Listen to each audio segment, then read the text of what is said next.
Pagpalang araw mga ate at mga kuya. Welcome sa aking channel, ang Kuya Nandingan.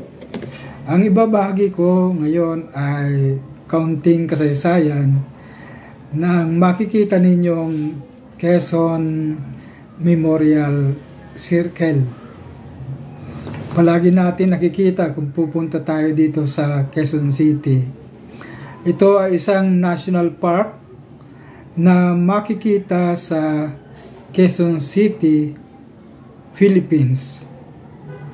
Ito ang isang landmark na located sa isang malaking elliptical traffic circle, pabilog, no? Ang isang Quezon Memorial Shrine art na monument na designed ni Federico Illustre noong 1950s.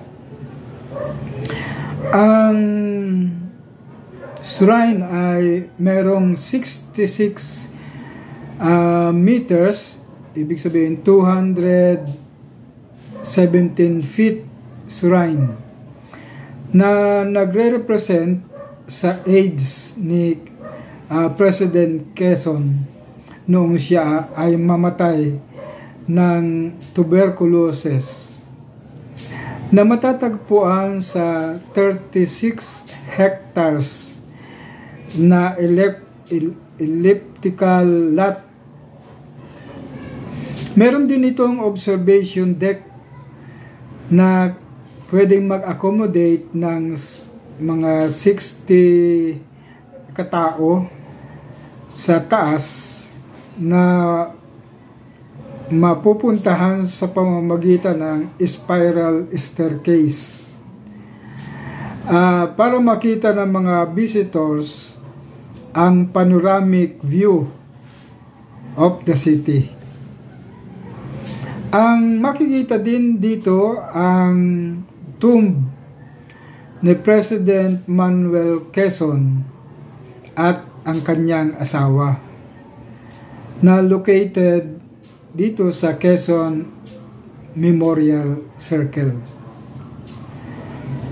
Ang bahay din ng mga Quezon, ang pamilya nila, na sa Gilmore, New Manila, ay itransfer dito sa Memorial Circle at ginawang museum ng Quezon City. Ang tawag dito ay Quezon City Experience, QCX.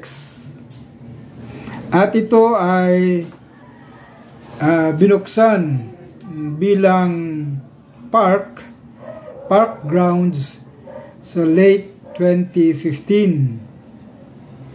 Narito din ang Presidential Car Museum ng presidential car ng former Philippine President at inaugurated noong August 19, 2018. Sa paligid nito ay makikita ang mga recreational spaces.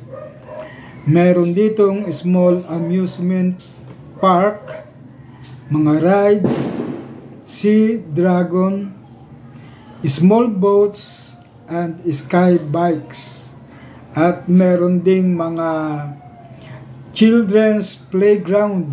Kaya nag-enjoy din ang inyong lingkod at ang aking anak. Merong mga bicycles, meron ditong garden ng mga bulaklak, public facilities,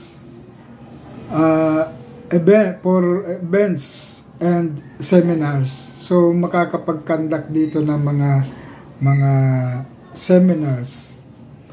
At sa garden, meron itong gardens, mga monuments, at mga markers. So makikita natin dito yung garden ng mga bulaklak, yung gate Nung primero, hindi ko maintindihan ano ba itong mga hardin na ito. Pero napaka